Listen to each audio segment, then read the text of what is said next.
Shalom jemaat yang terkasih dalam Tuhan dimanapun kita berada. Kita bersyukur karena pada kesempatan kali ini kita boleh datang beribadah.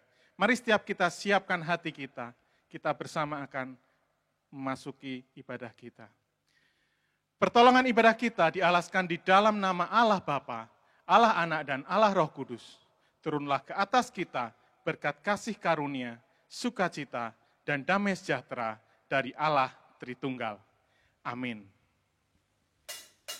Masuklah ke pintu gerbangnya dengan nyanyian syukur dan pelatarannya dengan puji-pujian. Mari umat Tuhan kita puji dan tinggikan Allah kita.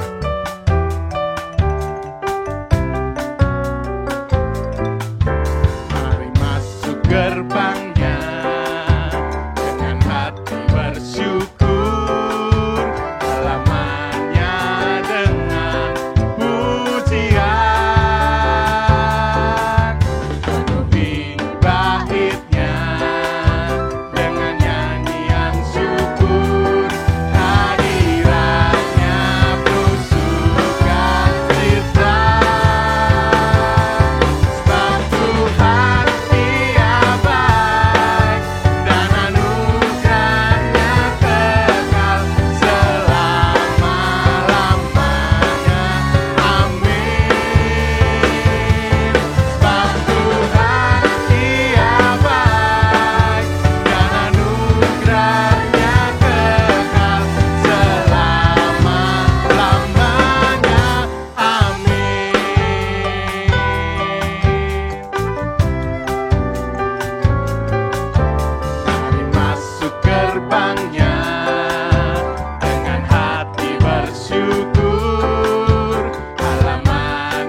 Kami bersyukur Tuhan, karena Tuhan baik kepada setiap kami.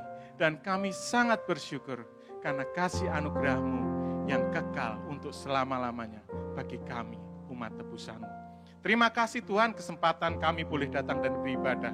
Kami bersyukur untuk kesempatan yang mahal ini. Dan kami bersyukur jika pagi hari ini kami boleh memuji, memuliakan nama-Mu, meninggikan nama-Mu yang kudus itu. Terima kasih Tuhan, terima kasih. Urapi setiap kami dan berkati setiap kami. Di dalam nama Tuhan Yesus, kami berdoa. Amin. Banyak yang terjadi di dalam kehidupan kita, yang mungkin tidak pernah kita mengerti mengapa semua terjadi. Tetapi percayalah, Tuhan menyediakan jalan, menolong setiap kita. Meskipun tak ku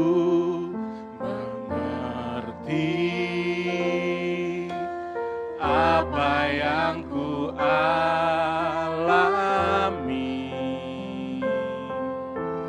namun ku yakin Tuhan punya rancangan terbaik.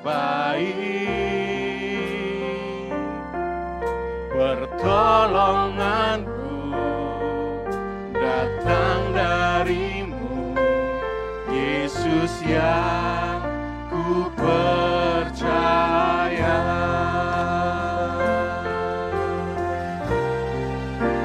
Yang tak mungkin bagiku, semua mungkin bagimu. Hanya Engkaulah jawaban hidupku.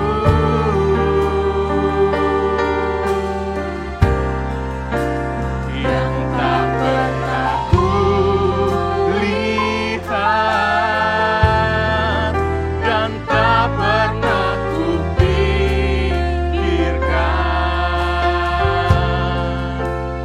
itu yang Kau sediakan bagiku.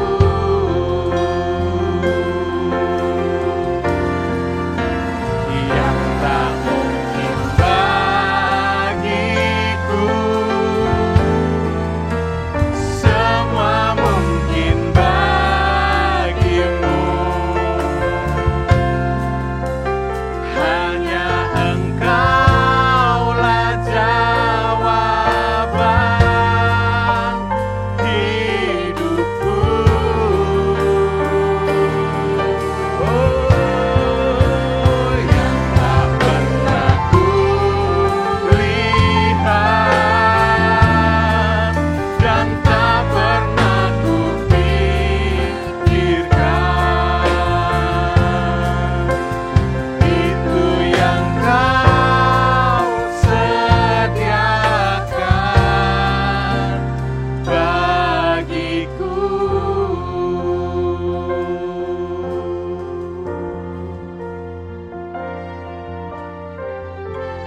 Firman-Nya pelita bagi setiap kaki kita dan menjadi penerang bagi langkah-langkah kita.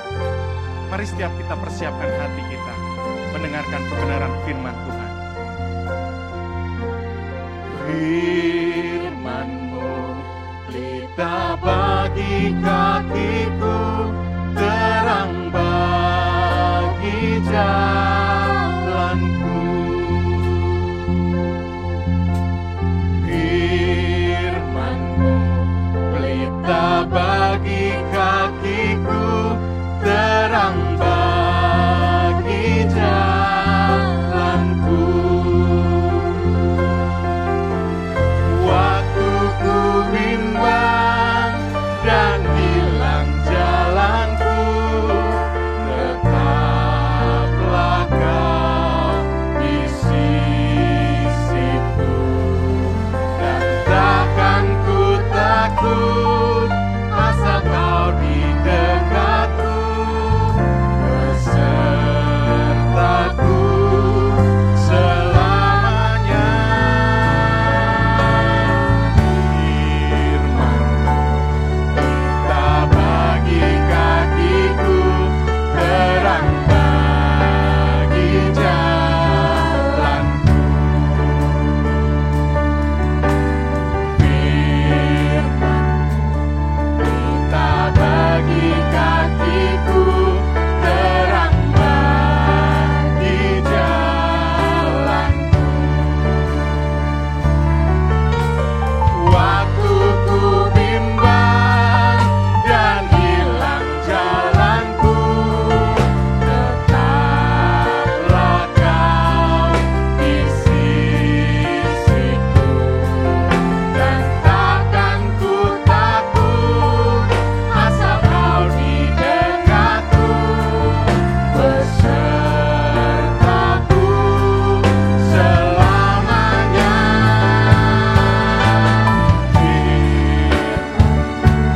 Pelita bagi kakiku, terang bagi jalanku. Firman-Mu pelita bagi kakiku, terang bagi jalanku.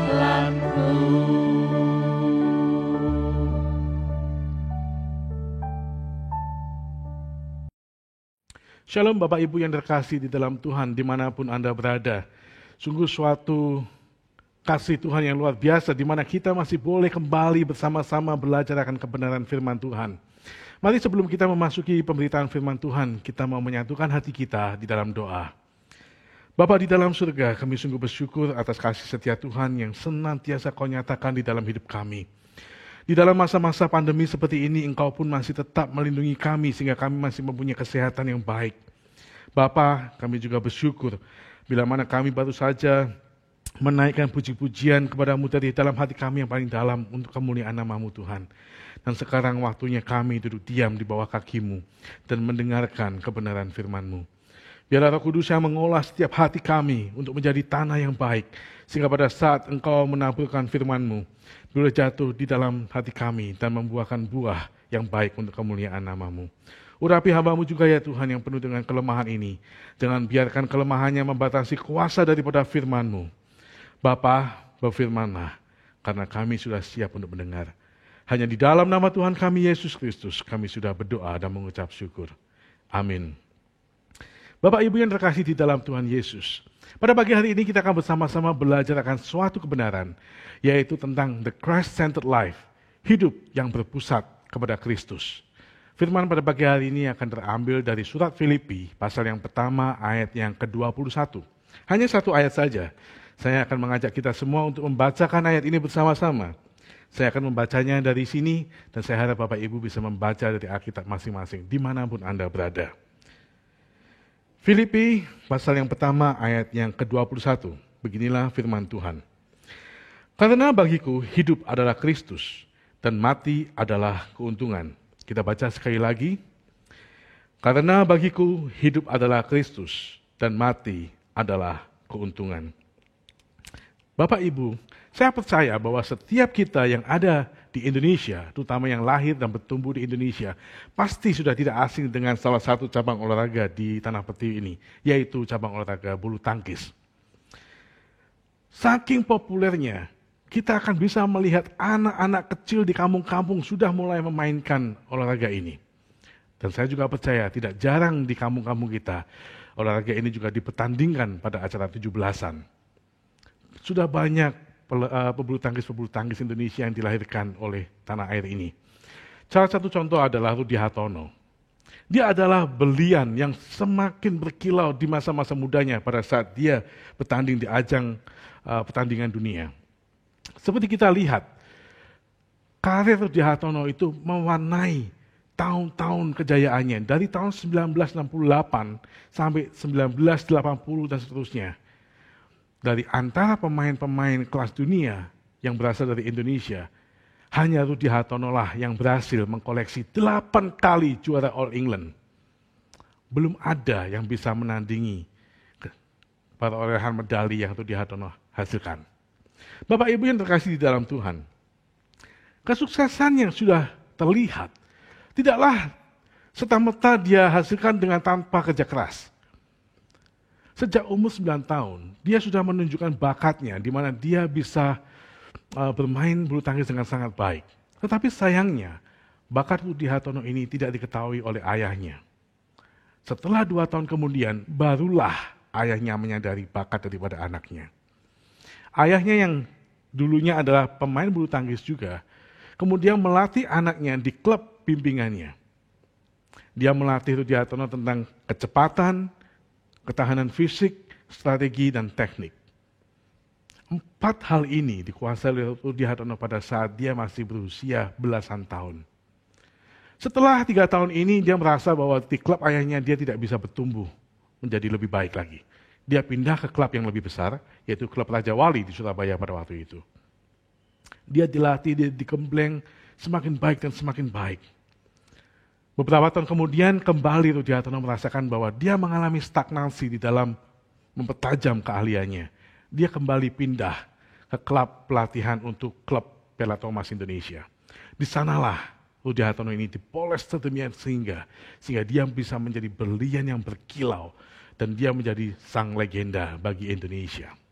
Bapak Ibu yang terkasih, pada saat orang-orang melihat Rudi Hartono, Seringkali mereka lupa siapa namanya, tetapi mereka tahu bahwa dia adalah legenda pebulu tangkis Indonesia. Hidupnya difokuskan untuk olahraga bulu tangkis. Olahraga ini menjadi pusat dari segala kehidupan dia. Segala sesuatu yang dia pikirkan, segala sesuatu yang dia perkatakan, dan segala sesuatu yang dia perbuat, semuanya untuk bulu tangkis. Bagaimana dengan kita sebagai anak-anak Tuhan? Yang sering kali kita mengatakan bahwa kita mengasihi Kristus. Apakah kita sudah menempatkan Dia, Kristus, sebagai pusat dari kehidupan kita? Apakah pada saat orang-orang yang ada di sekitar kita melihat kita, mereka juga sudah melihat Kristus? Dan pada pagi hari ini saya ingin mengajak setiap kita untuk melihat sosok Rasul Paulus. Bagaimana dia mendedikasikan hidupnya sepenuhnya kepada Kristus. Apa yang dia pikirkan, apa yang dia ucapkan, dan apa yang dia perkatakan, semuanya untuk Kristus. Ayat yang kita baca tadi merupakan suatu statement dari Paulus, suatu sikap hidup Paulus di mana dia mengatakan bahwa hidupnya adalah untuk Kristus dan mati adalah keuntungan. Seperti yang kita ketahui bahwa surat Filipi ini ditulis oleh Paulus pada saat dia berada di dalam penjara di kota Roma.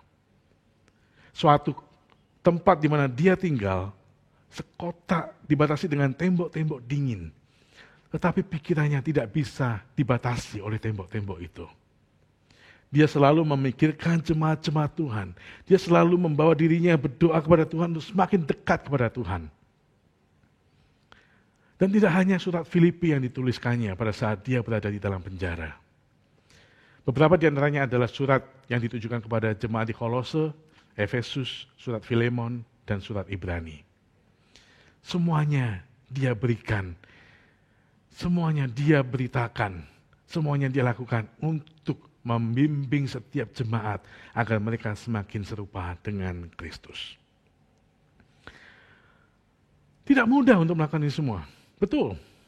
Tetapi bagi Paulus yang sudah memiliki pengalaman pribadi dengan Kristus, semuanya itu tidak mustahil. Hidup adalah Kristus, bagi Paulus adalah memberikan buah, seperti yang dijelaskan di dalam ayat yang ke-22, yang berbunyi demikian. Tetapi jika aku harus hidup di dunia ini, itu berarti bagiku bekerja memberikan buah. Jadi mana yang harus kupilih, aku tidak tahu. Hidup adalah Kristus. Semasa kita hidup, bekerjalah untuk memberi buah untuk kemuliaan nama Tuhan. Sekali lagi Bapak Ibu, hal ini tidaklah mudah untuk dilakukan, tetapi bukanlah hal yang mustahil. Seseorang bisa melakukan hal ini karena mereka mempunyai pengalaman pribadi dengan Kristus. Begitu halnya dengan Paulus. Di antara Paulus dan Kristus. Masih ingatkah kita dengan perjalanan Paulus ke kota Damsyik? Di sanalah Tuhan Yesus datang menemui Paulus. Di dalam sinar kemuliaannya dia begitu menyilaukan sehingga sinar itu membutakan mata Paulus. Dan dengan cara yang ajaib, Tuhan menyuruh salah satu daripada muridnya untuk mendoakan Paulus dan membukakan matanya. Pengalaman pribadi yang seperti inilah yang kemudian membawa perubahan di dalam hidup Paulus. Itulah titik di mana Paulus yang dulunya adalah seorang penganiaya jemaat, kemudian menjadi alat yang luar biasa di tangan Tuhan Yesus. Dia dipakai sebagai pengabar Injil bagi orang-orang non-Yahudi di kawasan Asia Kecil. Perhatikan, Kristus mengubahkan kehidupan Paulus. Dan dikatakan bahwa Paulus setelah itu dia meninggalkan kota Damsyik dan pergi ke tanah Arab selama 3 tahun. Para ahli mengatakan bahwa Paulus belajar bersama-sama dengan Kristus secara pribadi. Disinilah Tuhan Yesus menginspirasi dan memperlengkapi Paulus untuk menjadi alatnya bagi orang-orang non-Yahudi. Setelah itu dia kembali ke kota Damsyik dan kembali ke Yerusalem. Tetapi Paulus sudah tidak lagi sendirian berjalan. Kristus menyertai dia kemanapun dia pergi dan kemanapun dia melayani. Dan yang terakhir, juga Kristus melindungi dia. Seberapa banyakkah Paulus mengalami kapal karam? Dia juga dipagut oleh ular beracun, tetapi dia tidak mati. Dia ditindas, tetapi dia masih tetap bisa menyelamatkan nyawanya. Itu semua karena pelindungan Tuhan. Dan Paulus dengan jelas melihat semua yang sudah dikerjakan oleh Kristus di dalam hidupnya. Oleh karena itu, dia kemudian memberitakan Kristus. Dia menjadi saksi-saksi Kristus dimanapun dia pergi. Mulutnya tidak pernah bisa diberhentikan dengan ancaman-ancaman seperti apapun. Mulutnya dimanapun dia berada, dia memperkatakan Kristus. Di dalam suratnya kepada jemaat di Kolose dan Galatia, dia juga memperingatkan akan adanya ajaran-ajaran sesat di dalam tubuh jemaat. Mereka harus waspada. Dan oleh karena itulah dia kembali menuliskan surat-surat yang isinya mengajarkan kebenaran firman Tuhan, agar jemaat di sana mengerti tentang kebenaran yang lebih baik lagi. Dan juga surat-suratnya yang lain. Semua dituliskan oleh Paulus agar dia bisa memimpin jemaat-jemaatnya kepada kesempurnaan Kristus. Bapak Ibu yang terkasih di dalam Tuhan, semua ini adalah suatu pengalaman pribadi yang dialami oleh Paulus. Bagi setiap kita juga bisa mengalami hal yang sama dengan Paulus. Dan kita juga harus meminta kepada Tuhan agar kita mempunyai pengalaman pribadi dengan Dia. Karena dari situlah titik balik dari kehidupan orang percaya. Dan juga melalui Kristus, begitu besar kasih-Nya kepada Paulus. Sehingga dia memberikan pengampunan kepada dia. Dan juga Paulus di dalam perjalanannya, dia mengalami begitu banyak kebaikan-kebaikan Tuhan. Terutama tentang keselamatan yang sudah Tuhan kerjakan di atas kayu salib bagi dirinya. Bagaimana balasan Paulus kepada Kristus? Setelah dia menerima itu dan menyadari akan begitu besar kasih Allah kepada dia, dia kemudian percaya dan dia juga taat. Dia mengikut Yesus kemanapun Yesus arahkan dia untuk pergi. Dia menaruhkan harapannya di dalam Kristus. Dan dia mencintai dia lebih daripada segala-galanya. Dan dimanapun dia berada, dia memberitakan tentang Kristus. He preaches about Jesus. Dan bagaimana pemahaman kita akan mati adalah sebuah keuntungan. Bagi sebagian besar daripada kita ditakutkan oleh kematian, bukan?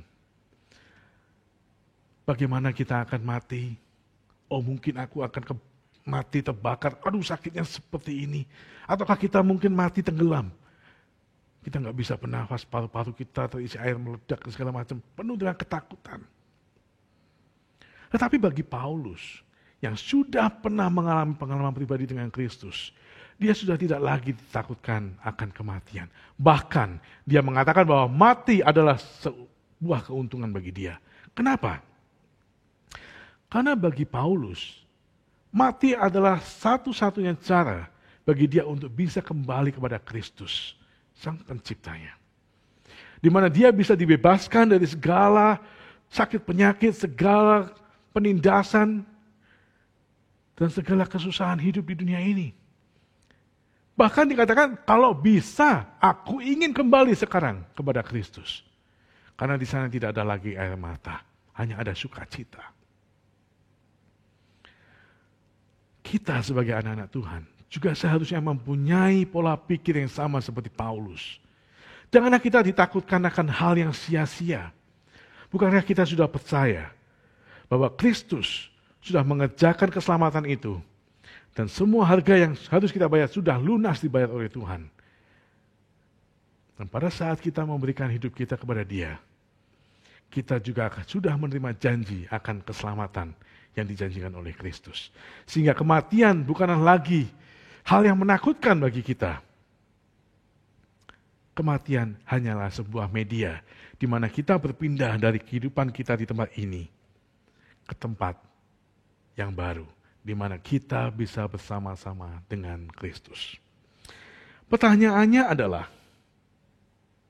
sudah bukan bisa atau tidak kita melakukan hal yang sama seperti yang Rasul Paulus lakukan, tetapi mau atau tidak.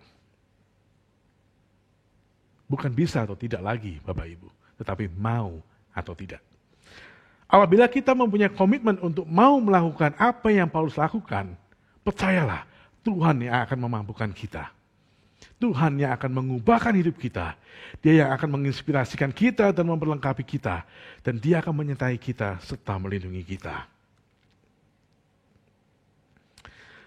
Dan kalau kita sudah mulai mengambil komitmen, oke Tuhan, aku mau menjadikan engkau sebagai pusat kehidupanku. Sebenarnya ada 4 hal yang bisa kita perhatikan, di mana kita bisa menggunakan 4 hal ini untuk menjadi penggaris atau barometer agar kita tidak bisa keluar dari apa yang ingin kita lakukan kepada Tuhan. Yang pertama adalah sumber. Hidup yang berpusat kepada Kristus adalah hidup yang didasari oleh kesadaran bahwa sumber dari segala sesuatu yang kita miliki ini berasal daripada Tuhan. Kalau kita sudah menyadari akan hal ini, tidak ada alasan bagi kita untuk bermegah. Orang-orang yang berekonomi tinggi, anak-anak Tuhan yang berekonomi rendah, semuanya sama di mata Tuhan. Apa yang mereka peroleh di tingkat di atas ini, semuanya juga berasal dari Tuhan kok. Usaha yang kita kerjakan tanpa Tuhan memberkatinya, semuanya akan menjadi sia-sia. Tetapi dengan apa yang kita punyai, apabila kita ucapkan syukur kepada Tuhan, hal yang kecil ini akan memberikan kita hati yang sukacita. Sadarlah bahwa segala hal yang kita miliki semuanya bersumber daripada Tuhan. Hal yang kedua adalah motivasi. Hidup yang berpusat kepada Kristus adalah hidup yang dimotivasi untuk berpikir, berkata-kata tentang Dia. Dan juga segala sesuatu yang kita lakukan ini adalah untuk Kristus. Pada saat kita bertemu dengan teman-teman kita, apa sih sebenarnya yang kita berkatakan? Pada saat kita merenung seorang diri, apa sih sebenarnya yang kita pikirkan? Dan pada saat kita mengerjakan pekerjaan kita, sebenarnya apa sih tujuan kita melakukan semua itu? Apakah kita berpikir tentang Kristus pada saat kita seorang diri? Ataukah kita bercakap-cakap tentang Kristus pada saat kita bertemu dengan teman-teman kita? Ataukah segala sesuatu yang kita kerjakan ini untuk kemuliaan nama Tuhan? Atau hanya sekedar gosip, kita melamun, kita memikirkan akan apa yang kita inginkan? Kita harus bisa mengubah konsep hidup kita dan bagaimana kita berpikir, berkata-kata. Semuanya akan jauh lebih baik kalau kita memusatkan hidup kita kepada Kristus. Yang ketiga, tujuan. Hidup yang berpusat kepada Kristus adalah hidup yang bertujuan untuk memuliakan nama Kristus, dimanapun dan kapanpun. Pada saat seseorang membeli sebuah mobil mewah, katakanlah, mobil yang dibelinya itu apakah bisa membawa kemuliaan bagi nama Tuhan? Ataukah mobil itu hanya membawa kemuliaan bagi diriku?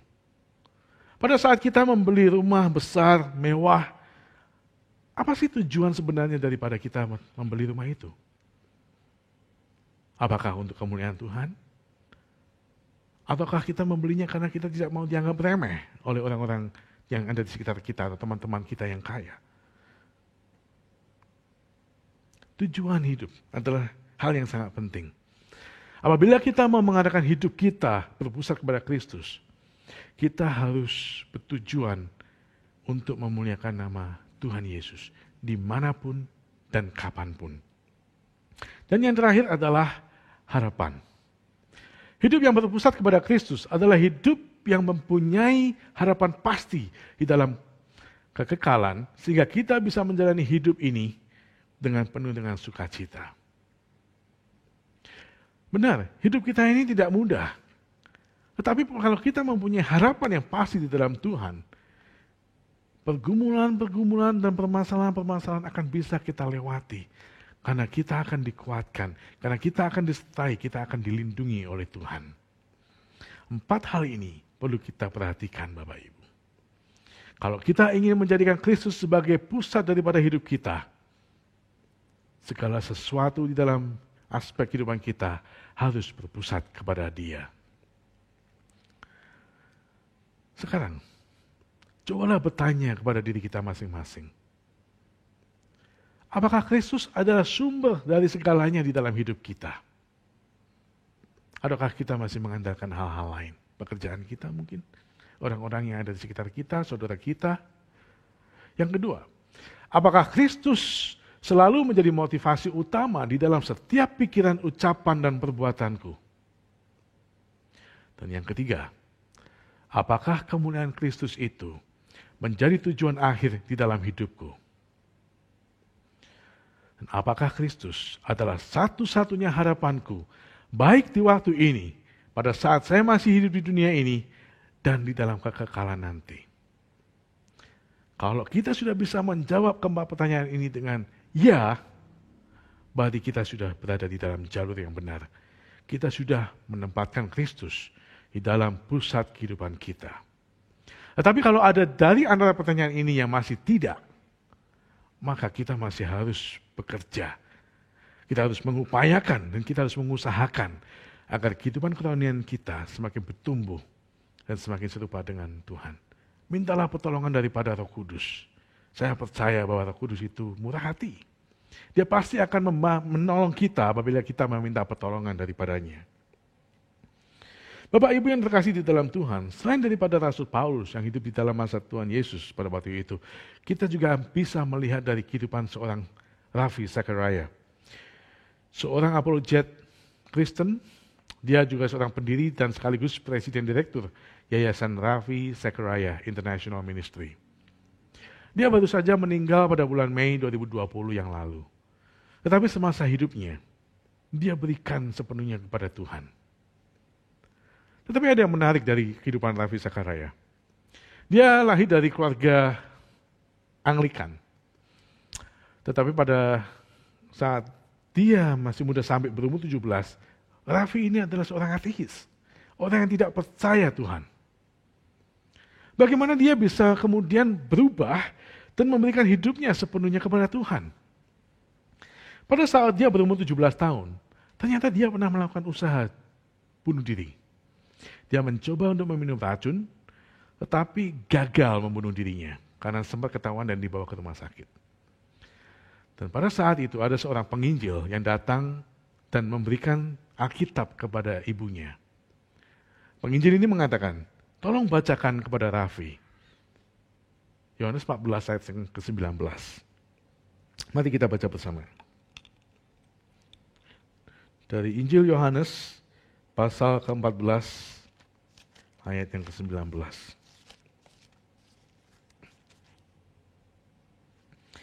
Beginilah firman Tuhan, tinggal sesaat lagi dan dunia tidak akan melihat aku lagi. Tetapi kamu melihat aku, sebab aku hidup. Dan kamu pun hidup. Kamu pun akan hidup. Dengan cara yang ajaib, Tuhan menyentuh hati Ravi Zachariah. Dari seorang ateis yang kemudian mencoba membunuh dirinya sendiri, tapi Tuhan kemudian menemukan dia kembali. Hidupnya berubah mulai daripada poin itu. Dia bisa melihat kasih Kristus menyentuh hidupnya. Dia lahir di Chennai, India, kemudian dia bertobat dari ateis menuju kepada Kristen pada usia dia berusia 17 tahun. Kemudian dia bersekolah di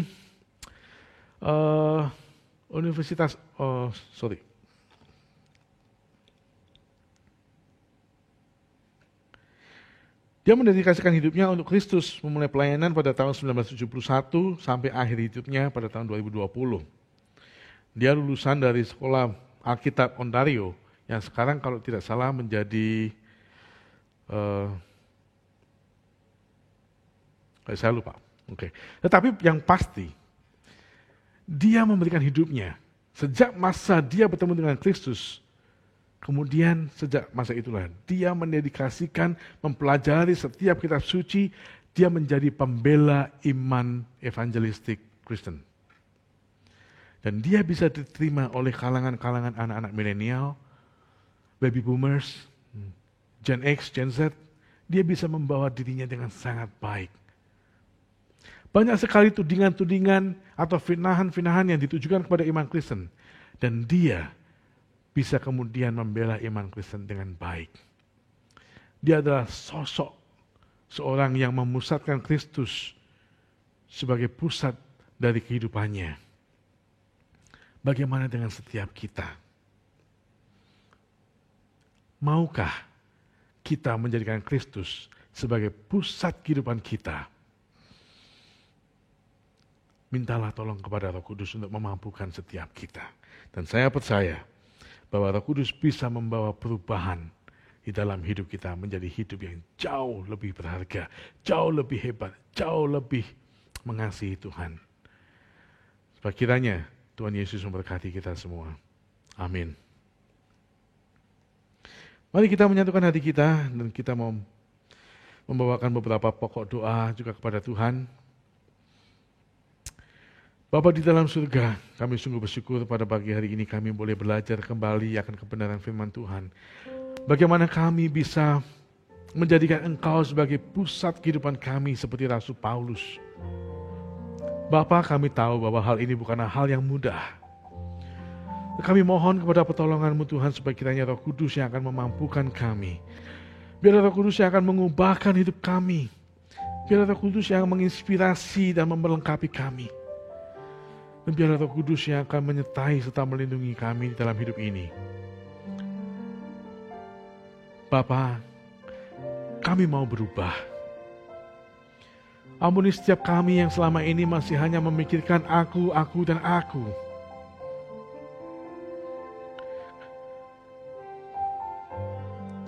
Kadang kami malu mengaku sebagai orang-orang Kristen. Kami kadang malu mengaku sebagai anak-anak Tuhan, tetapi kami tidak memusatkan hidup kami kepada Engkau ya Tuhan. Tetapi pada pagi hari ini kami ingin mengambil komitmen yang baru.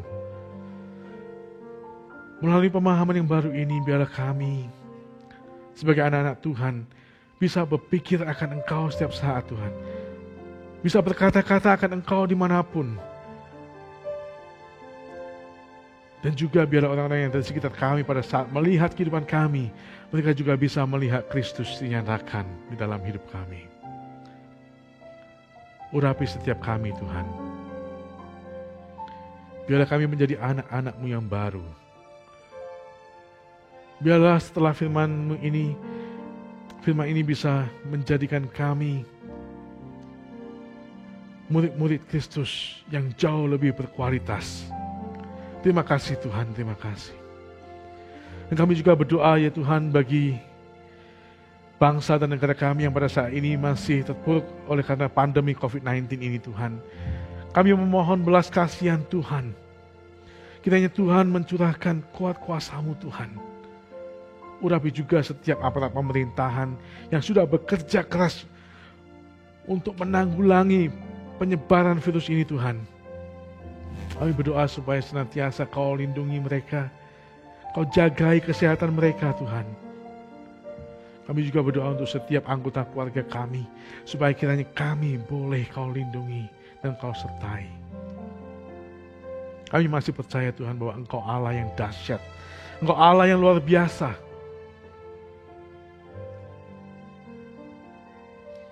Kami juga berdoa untuk setiap jemaat di GKT New Life ini Tuhan.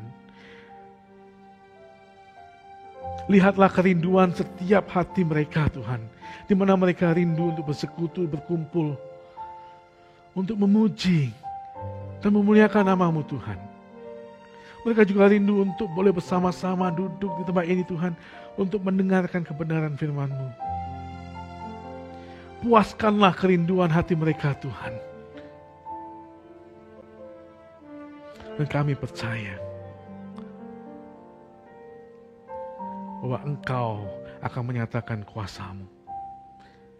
Terima kasih Bapa. Kami serahkan doa-doa kami ini hanya di dalam nama Tuhan Yesus Kristus, Tuhan dan Juru Selamat kami yang hidup, sekarang dan sampai selama-lamanya. Amin.